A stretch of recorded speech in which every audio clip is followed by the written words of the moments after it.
So, April. Yeah, Simon. Did you hear about the time that the ostrich and the giraffe had a race? No. It was neck and neck all the way. Neck and neck, you see, because... do you like that one? Is that a joke? Yeah, it's as close as we're ever going to get to it. As close as we're ever going to get. I don't use my good jokes for help. Okay, what are we doing?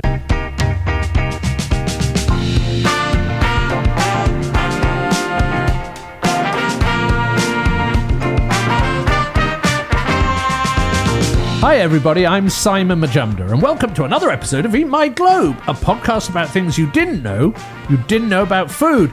And on today's special episode, I want to give a shout out to one of our supporters on Patreon, David H. So David sent me an email with some suggestions for new episodes, and today's subject is taken from one of those suggestions. So thank you, David, and thank you to everyone who supports us on Patreon. We really do appreciate it here at Eat My Globe HQ. So what was David's suggestion? Well, his idea was for me to go and research some of those ingredients that have either become extinct or have moved from being a regular staple in the kitchens of the world to something that is now forgotten and often almost impossible to find if you did want to recreate a dish from the past. I have to say, I thought it was a rather splendid idea, and I spent far too long researching ideas for ingredients before I came up with the two you'll hear about in this episode. So well done, David, and if anyone else has any great ideas for future episodes of Eat My Globe, please do send them to us. See, we do listen. Right, so where shall we start?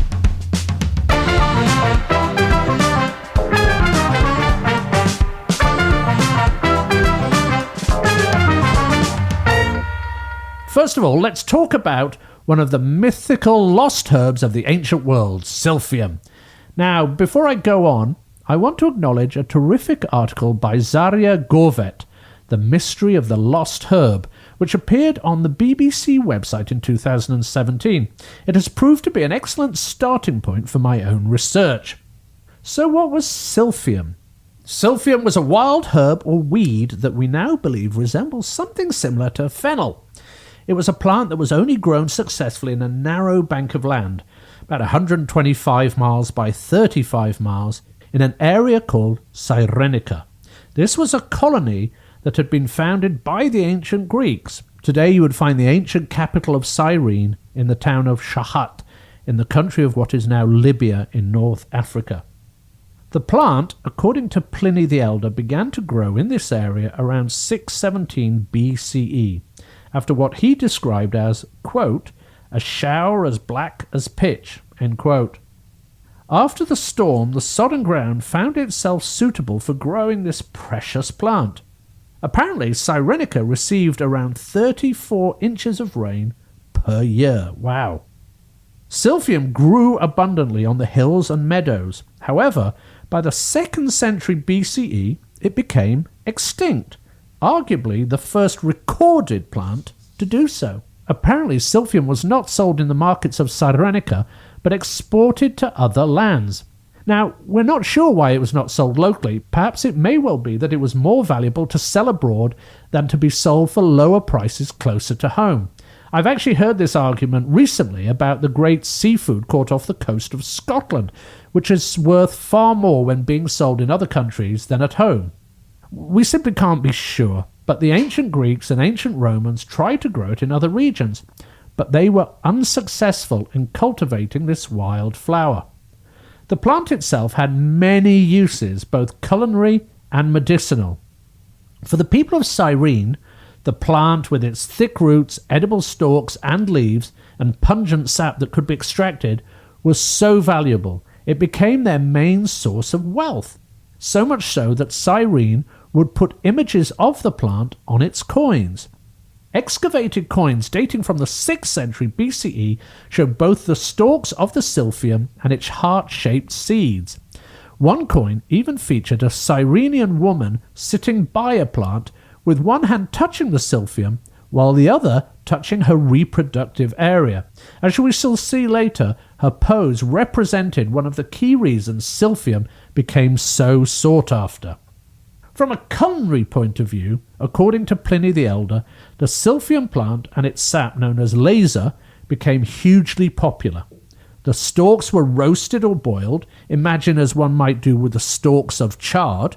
The leaves, with which the seeds were plentiful, were fed to cattle. Apparently, Silphium first acts as a purgative for the cattle, but later the plant allows them to fatten up and become even more fully flavoured when cooked. In addition, the ancient Greeks used Silphium to help cook a fish called bodbon. Silphium was also to make appearances in plays, where its suitability for use in the culinary arts was lauded. For example, in the works of Aristophanes, such as The Birds, which was first staged in 414 BCE, the birds in question are sold to be cooked with cheese, oil, vinegar, and our good friend, Silphium. The ancient Egyptians may also have used Silphium as a sealant for their bandages during the process of mummification. And from an aesthetic point of view, the blooms could be dried to make a much sought-after perfume. From a medicinal point of view, the Silphium plant was seen as a treatment of various maladies, such as anal growths, I have no idea what that means, coughing, swelling, asthma, and dog bites. But it was also seen as an aphrodisiac. It is believed that the association of romance and love with the shape of the heart is actually derived from the heart-shaped seeds of the Silphium plant. Perhaps most important of all, the sap of the plant was also believed to be an efficient method of birth control by taking an amount about the size of a chickpea once a month. It was also considered an effective treatment for those who wanted an abortion. Perhaps the reason why the woman featured on the coin reached towards her reproductive area as a sign of its importance in this matter. Now, Silphium could also be used for hair growth when, quote, applied with wine and saffron, or else pepper and mouse dung and vinegar, end quote. I could have used that remedy with wine and saffron, but the mouse dung not so much. There were in fact so many uses attributed to Silphium that Pliny the Elder said that listing them, quote, would be an endless task to enumerate, end quote. Although the ancient Greeks first used Silphium when they settled in Cyrenaica, the ancient Romans soon moved in and also loved their Silphium, maybe a little too much, as there is a theory that they may have caused it to go extinct. The ancient Romans took over Cyrenaica around 96 BCE, later combining it with the island of Crete to form a senatorial province, with Cyrene as its capital. Within a century of this happening, Silphium was pretty much extinct. Although ancient Greek rulers passed laws to limit the harvesting of Silphium, it appears that the ancient Romans ignored them. It probably did not help that there was also a vibrant black market for the stuff. So valuable was the herb to the ancient Romans that Julius Caesar took a large amount of Silphium, about 1,500 pounds to be exact, out of the public treasury. Also, ancient Romans measured the value of lacer, that Silphium sap, as the same amount in weight as silver coins, so pretty valuable stuff. Songs, plays, and poetry reference Silphium. For example, ancient Roman poet Catullus, who lived from 84 BCE to 54 BCE, wrote about his lover Lesbia, that they share kisses, quote, as many as there are grains of sand on Cyrene's Silphium shores, end quote. That may sound romantic at the time, but now, knowing Silphium's extinction, perhaps not. Petronius Arbiter also referenced the herb in his work, The Satyricon of Petronius, Volume 2, in one of the greatest stories of culinary indulgence ever committed to paper, or is that papyrus, The Dinner of Trimalchio. And of course, the ingredient is also mentioned in the most famous culinary book of the time, De Re Coquinaria, which is attributed to Apicius. Although, if you listen to my episode on the history of cookbooks, you will find out more about how this book actually came about. As well as mentioning various uses of laser in Book 1, number 16, Apicius does give a useful tip to, quote, ut nuncia laseris toto tempore utaris, or for our chums like me who don't really follow Latin, quote, making a little laser go a long way. End quote. The reference being to show how expensive silphium was and how it should be used sparingly, or even by just flavouring another ingredient to add the laser flavour. Quote, put the laser in a spacious glass vessel. Immerse about 20 pine kernels. If you need laser flavour, take some nuts, crush them. They will impart to your dish an admirable flavour. Replace the used nuts with a light number of fresh ones. End quote. Unfortunately, as I mentioned before, silphium became so popular that by the 2nd century BCE, it was in short supply and then completely impossible to find. Pliny the Elder again references this in his work The Natural History. Quote, within the memory of the present generation, a single stalk is all that has ever been found there, and that was sent as a curiosity to the Emperor Nero. End quote. Although he does go on to mention, rather amusingly, that, quote, if it so happen that one of the flock, while grazing, meets with a growing shoot of it, the fact is easily ascertained by the following signs. The sheep, after eating of it, immediately falls asleep, while the goat is seized with a fit of sneezing. End quote.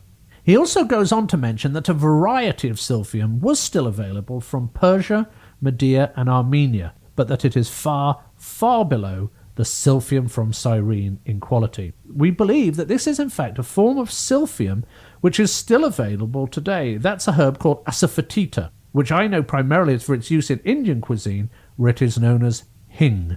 It was used primarily for culinary purposes, and while the ancient Romans thought it was a reasonable replacement, it was not the same.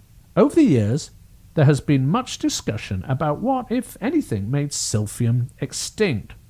The two main reasons were the combined effect of overgrazing by animals on the fertile stretch of land on which the plant was grown, along with the overcropping of the plant by the relentless Romans of the ancient world.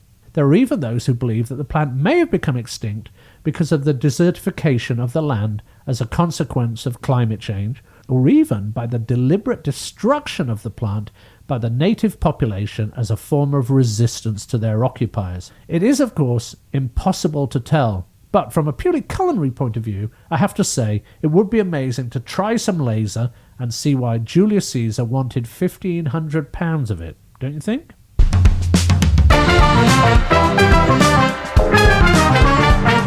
Hi everybody, this is Simon Majumdar, the creator and host of the Eat My Globe Food History podcast. Now, those of you who have been listening to the podcast since we began over 2 years ago, nearly 50 episodes so far, will know that we have never sought out sponsorship for the podcast. It's very much been a labour of love. However, along the way, a large number of people have approached us suggesting they would like to support the podcast.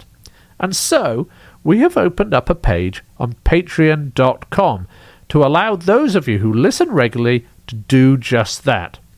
Any support we will get will allow us to purchase research materials, buy ingredients for recipes, and maybe, when we can get out and about, to bring you some very special in-the-field reporting. But, and this is really important, this is not just a one-way street. For varying levels of membership of our Patreon club, there will be access to fantastic Eat My Globe swag, including that incredible chopping board so many of you have written to me about, recipes based on historical periods about which we chat each week, video shout-outs, signed pictures, and even along the way some very special episodes just for members.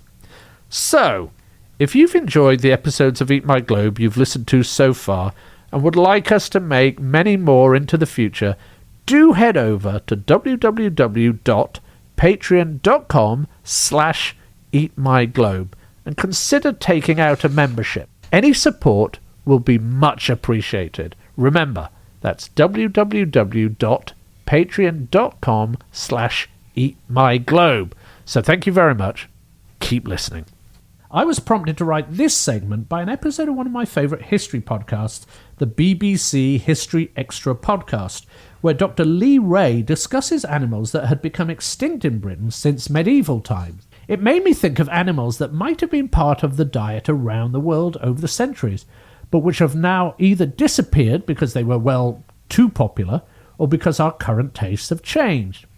Now, I want to be really careful in this part of the episode, mainly because I don't want this to become an, ooh, look at those odd people from history, didn't they eat some funny things kind of feature. This kind of feature that really annoys me when I see it as clickbait on the internet.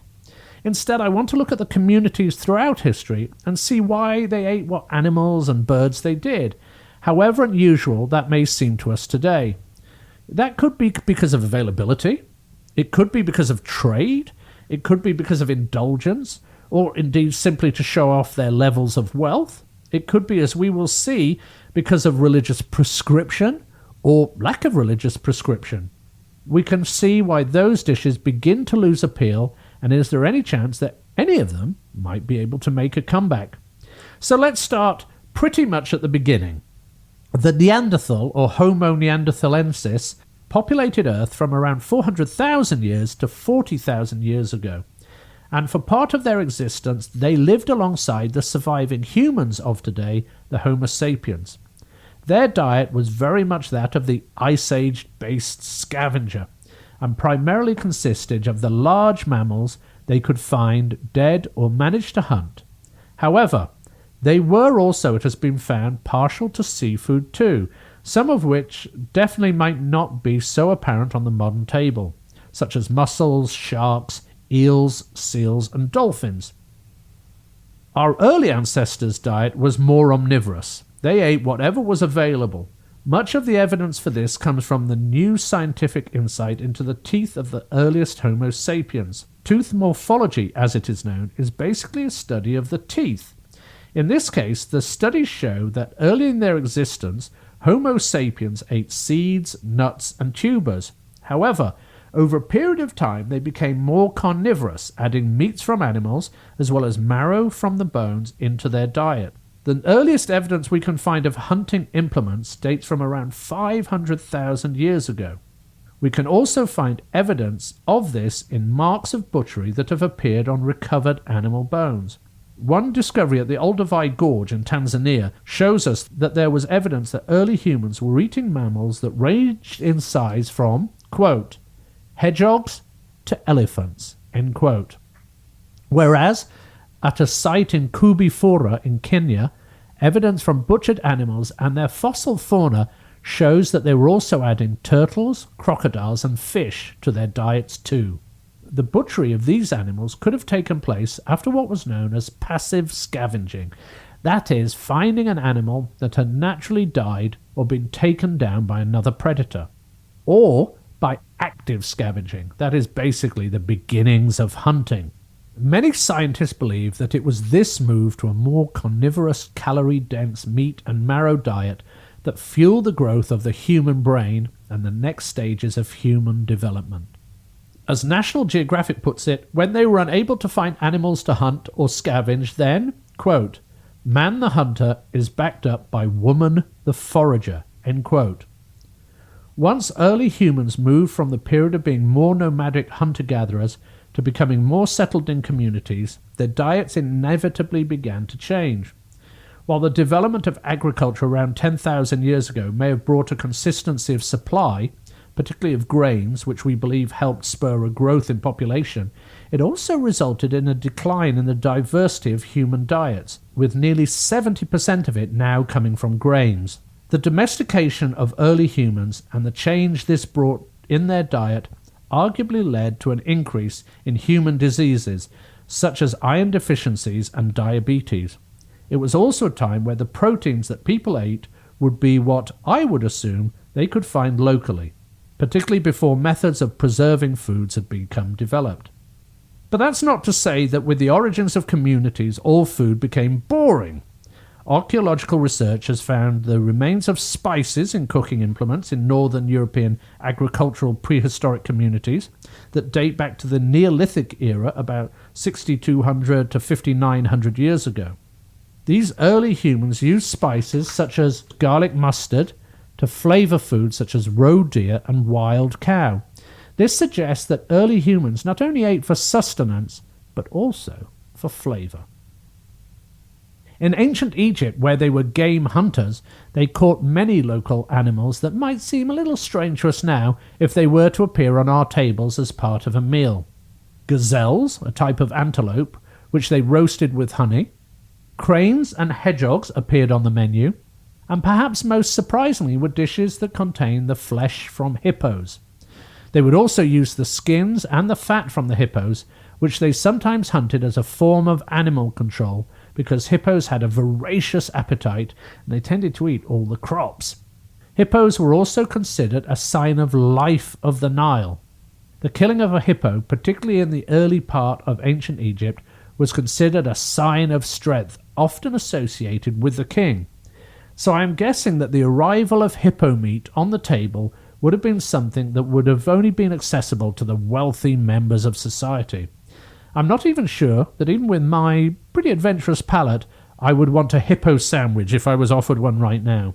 I think if we were to think of the ancient world in terms of unusual animals that were eaten, then I suspect most minds would immediately turn towards ancient Rome, particularly those people who grew up in the generation that gave us Monty Python's Life of Brian, and its famous scene where a snack seller is seen wandering around a slightly bedraggled arena offering, quote, "Otter's noses, ocelot's spleen," end quote. That's my best John Cleese impression. For the ancient Romans, where this meal could be seen at its most lavish and extravagant, was during the great banquets. These were not just a meal, these were a show of power, a way of showing your peers, friends and rivals that you were above them on the social scale, and the uniqueness and innovation of the food was all part of that. Dishes might include sausages stuffed with brain or rice mixed with pearls. In the first segment, we mentioned the work of the great ancient Roman culinarian Apicius. In the work attributed to him, De Re Coquinaria, he mentions a number of preparations for a dish called spade sow's womb. Sows that were destined for the table were not allowed to have piglets, so their wombs could be kept perfect. And just to go full circle, this recipe also uses silphium along with vinegar and broth. Other dishes in ancient Roman banquets may have included, quote, camel heels, cock combs, parrot head, mullet beard, and nightingale tongues, end quote. One of ancient Rome's later emperors, Elagabalus, was one of the Roman Empire's most toxic of emperors, but also known to be very indulgent. In the work Historia Augusta, which catalogues the lives of the Caesars, Elagabalus is particularly scorned. He is accused of calling for human sacrifice of beautiful children of noble birth. He is also accused of many other offences, which meant that his reign from 218 to 222 CE was a short one. Elagabalus was known to throw the most extravagant of parties imaginable. The Historia Augusta saying that, quote, he never spent less on a banquet than 100,000 sesterces, that is 30 pounds of silver, and sometimes he even spent as much as 3 million when all the cost was computed, end quote. And, quote, indeed for him, life was nothing except a search after pleasures. He was the first to make forcemeat of fish, or of oysters, of various kinds, or similar shellfish, or of lobsters, crayfish, and squills, end quote. And, quote, he would give an order to bring in to him 10,000 mice, 1,000 weasels, or 1,000 shrew mice, end quote. And, quote, at one dinner, where there were many tables, he brought in the heads of 600 ostriches in order that the brains might be eaten, end quote. It is interesting that the ostrich has now become available again and is actually being raised in the United States and around the world as an alternative and lean form of protein, although I'm still sure I wouldn't want to eat the brain. It is unsurprising that, with this level of indulgence and the behaviour he was to display at these parties, that his reign was, as I said, a short one that ended in a vicious death, where he was, quote, slain by common soldiers, dragged through the streets, contemptuously thrust into sewers, and finally cast into the Tiber, end quote. But while he may have been one of the most extreme of ancient Roman diners, he was certainly not the only one. Other dishes that were often on the menu would be ones that one would not consider today, even if one could find them, including ostriches, which seem to have been quite popular in the ancient world, and for which gourmand Apicius has quite a few recipes. Cranes, flamingos, and parrots were also on the menu. Apicius suggests that one, quote, scald the flamingo, wash and dress it, put it in a pot, add water, salt, dill, and a little vinegar to be parboiled. Finish cooking with a bunch of leeks and coriander and add some reduced must to give it colour. In the mortar, crush pepper, cumin, coriander, laser root, mint, rue, moisten with vinegar, add dates and the fond of the braised bird. Thicken, strain, cover the bird with the sauce and serve. Parrot is prepared in the same manner. End quote. Good to know. Always wanted to know what to do with my parrot. And according to Pliny the Elder, Apicius was known to have declared that one particular part of the flamingo was the most prized. He said, quote, Apicius, that very deepest whirlpool of all our epicures, has informed us that the tongue of the flamingo is of the most exquisite flavour. End quote. Another dish that was a favourite on ancient Roman menus was stuffed dormice. These were kept in special jars with ledges on the side to allow the mice to run around while they were being fattened up. One of the jars was recently found in the destroyed city of Pompeii during an excavation. Apparently the animals were gutted and then stuffed with minced pork. It was also glazed with honey before being eaten. Now, much of this indulgent eating was made possible by the fact that ancient Rome was a slave-driven society. The ownership of slaves, who could take part in the often labour-intensive work to create these dishes, allowed for the culinary indulgence of their masters.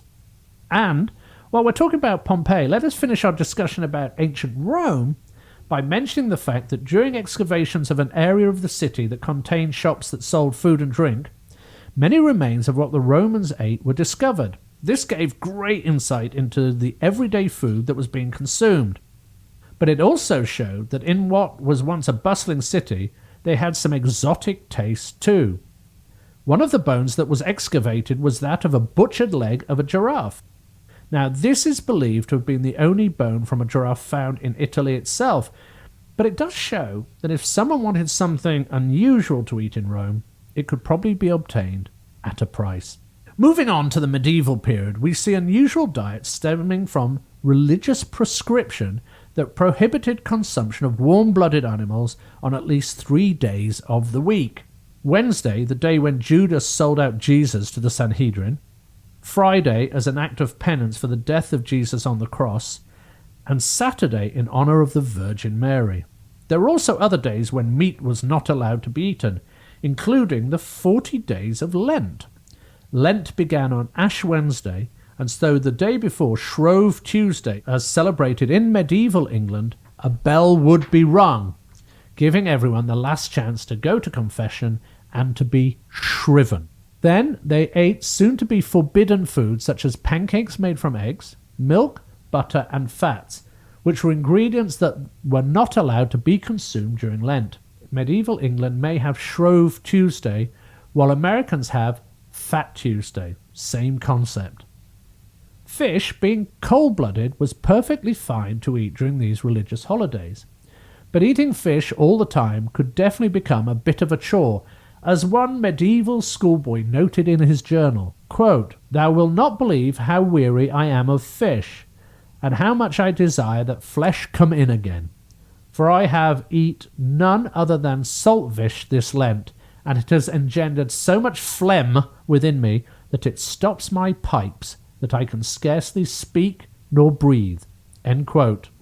I can quite understand it. Much as I like fish, 40 days with nothing but salted fish is too much for even the most spiritually dedicated. So people began to get creative. Now, before I move on, and this has nothing to do with our subject in hand, but I know that you will love this particular things to bore people with at dinner parties fact, one of the things German bakers did during Lent to get creative was to create food out of flour, salt, and water. They made the dough and folded it so it looked like hands crossed in prayer, and called it bracelai, meaning little arms, which later got translated to pretzel in English. So now you know why pretzels are the shape they are. As I said, this has got nothing to do with the subject at hand, but it's my podcast. As I said, people began to get creative during Lent, and their creativity extended to how they defined fish. This included beaver tails, because they were scaly like fish, rabbit fetuses, porpoise, and barnacle geese, a type of goose that people believed hatched from barnacles, and even puffins. A group of Benedictine monks at Le Tréport in France were found to be eating puffins on a regular basis.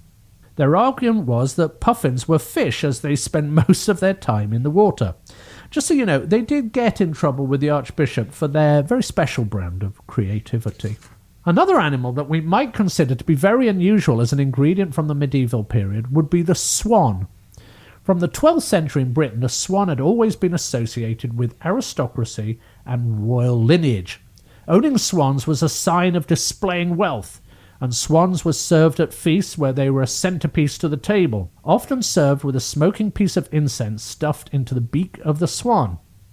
They were particularly prized as a Christmas dish. There are tales where one particular monarch, Henry III, who reigned until 1272, sent out demands for him to be supplied with vast number of swans for his festivals. On one occasion, in 1247, he demanded a supply of up to 40 of the birds for his Christmas celebrations to be held in Winchester. And by 1251, he was obviously inviting many more people, because he upped the number to 125 for another Christmas festival in York. There is a misconception that swans were, and still are, owned by the British royal family. In fact, in the medieval period, you could buy a swan mark, or a license, at a price of 6 shillings, a considerable amount of money back then, and attach the mark as a distinctive notch into the beak of any swan that you captured, so that people were aware that it belonged to you. The price for a license was exorbitant enough that only the most wealthy, usually noble people, could afford it. Any swans that did not have a notch on their beak automatically belonged to the crown, and the penalty for stealing a swan was a large fine or up to a year's incarceration. According to the 1570 Order of the Swans, quote, "If any person do raise out, counterfeit, or alter the mark of any swan, they shall suffer 1 year's imprisonment." End quote. By the 1700s, the number of licenses had reduced so that the only people owning the swans would be the royal family, the dyers, and the vintners. They each had their own mark that they would place on the swan's beak. The royal mark was, for instance, 2 diamond-shaped marks on the bill. This led to an event that is now a yearly tradition in England, that of swan upping, basically a census of the protected mute swans that live on the River Thames, although it is now conducted as a way to protect the birds and their habitat than for any nefarious reasons. I've been lucky enough to see the event happening, and it is worth it to spot the small number of boats being rowed up the River Thames on a 5-day jaunt that sees the Queen's swan marker and their uppers crying "Swan up!" if they spot a family of swans and cygnets. The birds are weighed and checked for illnesses before being released again, which is actually a good way to bring us across the pond and to the American colonies, and some of the more interesting things that were on the menu when the first colonizers arrived. Now, prior to the arrival of the first colonists, Native Americans hunted animals such as duck, venison, elk, bison, rabbits, etc. as part of their diet. When the colonists arrived, they also used local ingredients and animals that they found available, including swans. What had been a luxury item in Britain was plentifully available in the Americas, and dishes like stewed swan began to appear on the menu. Alongside these were other local ingredients that I suspect we might give a hard pass to right now. Beavers were popular as food, particularly before they became more valued for their pelts. According to the Smithsonian magazine, the tail tasted like pork rinds. Apparently the best way to bring about this taste was by roasting the tail over an open fire. Turtles were also popular, and people used to have turtle roasts at a high society affair. And finally, in so many ways, let me finish this episode with perhaps one of the strangest ingredients that I know of, which is known as ambergris. This is an ingredient that has been used by humans for centuries, but its source was only discovered in the 1800s when its producer, sperm whales, began to be hunted in massive numbers. Ambergris is formed when the sperm whale eats cephalopods, such as squid and cuttlefish. The shells, beaks, etc., move into the whale's intestines, where they bind together to stop them harming the internal parts of the whale. Now, there is some discussion as to whether this bound-up mess is vomited or excreted from the whale, but in either event, there might be quite a lot of questions as to how this odd ingredient came to be used by humans at all, let alone in food, particularly as its initial smell is meant to be slightly, fecal, although it is said to improve over time. In his classic novel Moby Dick, author Herman Melville discusses the changing smell of the ambergris and some of its food and non-food uses. Quote, ambergris is soft, waxy, and so highly fragrant and spicy that it is largely used in perfumery, in pastilles, precious candles, hair powders, and pomatum. The Turks use it in cooking and also carry it to Mecca for the same purpose that frankincense is carried to St. Peter's in Rome. Some wine merchants drop a few grains into claret to flavour it. End quote. I know this is not a competition, but if we were looking for a winner, I suspect that something that was excreted by whales in the 17th century might just be our champion. What do you think? See you next week, folks. Do make sure to check out the website associated with this podcast at www.eatmyglobe.com, where we will be posting the transcripts from each episode, along with all the references and resources we use putting the episodes together, in case you want to delve deeper into each subject. There is also a contact button, so please do let us know if there are any subjects that you would like us to cover. And if you like what you hear, please don't forget to subscribe, recommend us to your family and friends, and give us a good rating on your favourite podcast provider. That really makes a difference. Thank you, and goodbye from me, Simon Majumdar, and we'll speak to you soon on the next episode of Eat My Globe, a podcast about things you didn't know about food. The Eat My Globe podcast is a production of It's Not Much But It's Ours and Producer Girl Productions, and is created with the kind cooperation of the UCLA Department of History. We would especially like to thank Professor Carla Pastana, the Department Chair of the Department of History, and Dr. Tawny Paul, Public History Initiative Director, for their notes on this episode. Also, a huge thank you to Sybil Villanueva for her help with the research and the preparations of the transcripts for this episode, which can be found on the website.